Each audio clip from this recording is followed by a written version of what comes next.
જય શ્રી સ્વામિનારાયણ। આ તમે દર્શન કરી રહ્યા છો એ અમે પ્રભાસ પાટણ તરફ જઈ રહ્યા છીએ એનો આ રસ્તો છે, સોમનાથ પ્રભાસ પાટણ। કારણ કે આટલી બધી નાળિયેરીઓના જ્યારે ઝુંડ જોવામાં આવે ત્યારે આપણને સોમનાથવાળો હાઈવે જરૂરથી યાદ આવે। તો આ પ્રભાસ પાટણની અંદર અમે પરમાત્માએ જે જગ્યાએ પોતાનું પંચભૌતિક શરીર એનો ત્યાગ કરી અને પોતાના સ્વધામ પ્રત્યે ગમન કર્યું એ પવિત્ર જગ્યા છે, એના તમે દર્શન કરી રહ્યા છો। સૌપ્રથમ ભગવાન શ્રી કૃષ્ણની અદ્ભુત જે મૂર્તિ એના આપણે દર્શન કરી રહ્યા છીએ। આમ તો સાંજ પડવા આવેલી એટલે સરસ મજાનો હરિયાળું અને શાંત ઠંડુ વાતાવરણ છે। શનિ રવિનો સમય હતો એટલે ટ્રાફિક પણ ઘણું બધું હતું।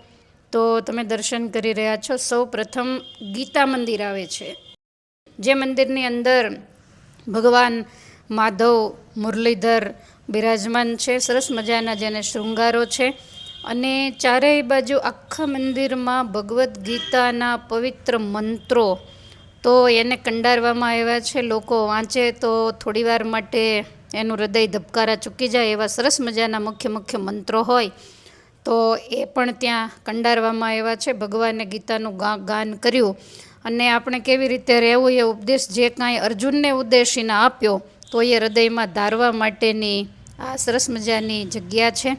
તો ત્યાં દર્શન કરી અને અમે બળદેવજી મંદિરે જઈ રહ્યા છીએ। તમે બધાએ ભાગવતજીના માધ્યમથી કથા જાણો છો કે પરમાત્માએ જ્યારે મહાભારતના માધ્યમથી ભૂનો ભાર ઉતાર્યો ત્યાર પછી ભગવાને આ જગ્યાએ યાદવા સ્થળી કરાવી અને આ તમે દર્શન જે કરી રહ્યા છો એ બલરામજી મહારાજ આ જગ્યાએથી સ્વધામ કહેતા પોતાના લોકની અંદર સીધાવેલા। બલરામજી શેષનો અવતાર કહેવાય। દિવાલમાં તમને શેષનું ચિત્ર શેષ નારાયણનું જોવા મળે છે અને નીચે જે પાદુકા છે તો એ પણ બલરામજીની પાદુકા છે અને આ બલરામ ગુફા છે। તો જ્યારે યાદવા સ્થળી થઈ તમામ યાદવો આલોકમાંથી ગયા ત્યારે બલરામજી આ ગુફાની અંદર આવી અને યોગ ધારણાથી પોતાનું શરીર છોડેલું અને પોતાના લોકની અંદર સીધાવેલા અને ત્યાર પછી પરમાત્માએ આ લોકમાંથી ગમન કરેલું તો એ આ પવિત્ર બળદેવજીની ગુફા છે।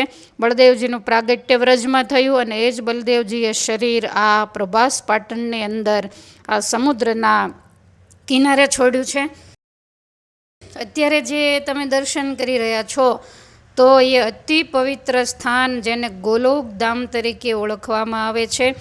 તો તમને વિડીયો બતાવવામાં આવશે ભલકા તીર્થનો, પણ એ ભલકા તીર્થમાં ભગવાને શરીર છોડ્યું ત્યાર પછી પરમાત્માનો અંતિમ વિધિ આ સ્થાન ઉપર કરવામાં આવ્યો છે। સરસ મજાના કમળ ઉપર કમળ જેવા કોમળ પરમાત્માના જે ચરણારવિંદ એ બિરાજે, ચરણ પાદુકા બિરાજે છે।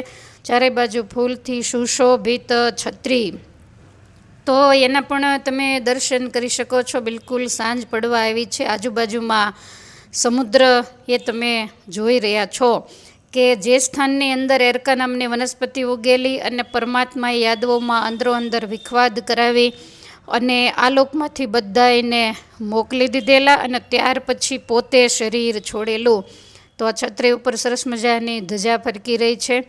જ્યારે આ સ્થાનની અંદર જઈએ ત્યારે હૃદયની અંદર ખરેખર આપણને એ દ્રશ્ય તાદૃશ્ય થાય કે તમામ યાદોને પરમાત્માએ પોતાની નજર સામે આ લોકમાંથી જતા જોયા હશે। બલરામજી પણ આ લોકમાંથી ગયા અને ત્યાર પછી પરમાત્માએ આ સ્થાનની અંદર પોતાની જે મનુષ્ય લીલા છે એને સંકેલી છે।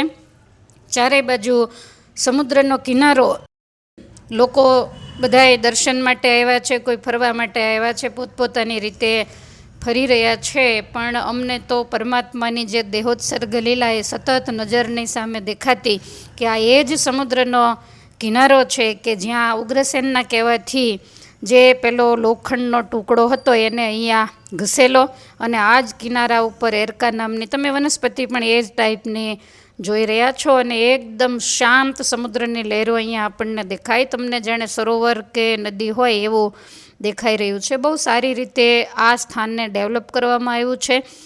કારણ કે જેવો મથુરાનો ગોકુળનો મહિમા છે એવો જ આ સ્થાનનો મહિમા છે. પરમાત્માએ પંચભૌતિક જે શરીર છે એને મથુરાની કારાગૃહ એની અંદર પ્રગટ કર્યું. તો એ જ શરીરને જ્યારે તમામ કરવાનું કામ પૂરું થયું ત્યારે 125 વર્ષ પછી પરમાત્માએ એ શરીરને આ જગ્યાએ વિસર્જિત કર્યું, કહેતા છોડ્યું. અને એ જે તમે ચરણ પાદુકાના દર્શન કર્યા તો એ સ્થાન ઉપર જ્યારે પરમાત્મા આ લોક છોડીને ગયા એ ખબર દારૂક નામના સારથીએ દ્વારિકામાં બધાને આપી.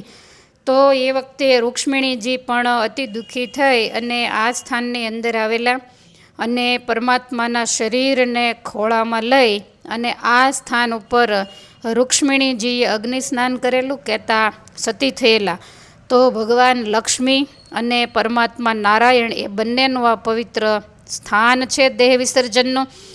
આ તમે દર્શન કરી રહ્યા છો લક્ષ્મીનારાયણનું મંદિર, કારણ કે લક્ષ્મીજી અને નારાયણ બંને એક સાથે અહીંયા શરીરને છોડ્યું એટલે બાજુમાં મંદિર કરી અને અદ્ભુત ચતુર્ભુજ નારાયણ અને રૂક્ષ્મણી સ્વરૂપા કહેતા લક્ષ્મીજી તો એની મૂર્તિ અહીંયા સરસ રીતે બિરાજમાન સુંદર શૃંગારોની અંદર છે.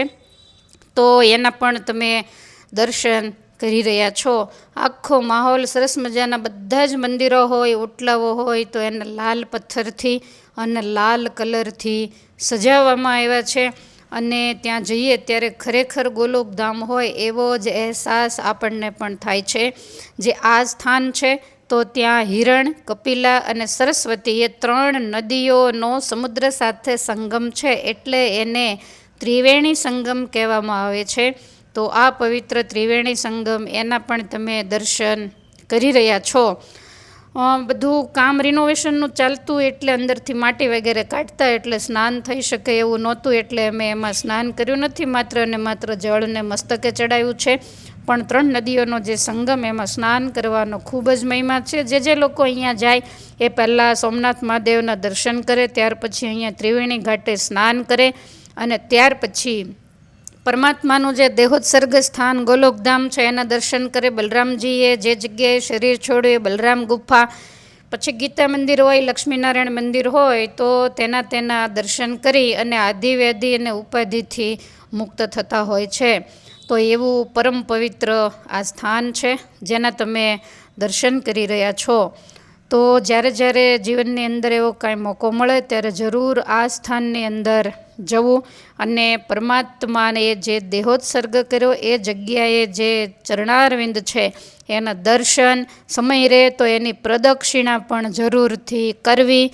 બધાયને ભાવથી અમારા જય શ્રી સ્વામિનારાયણ.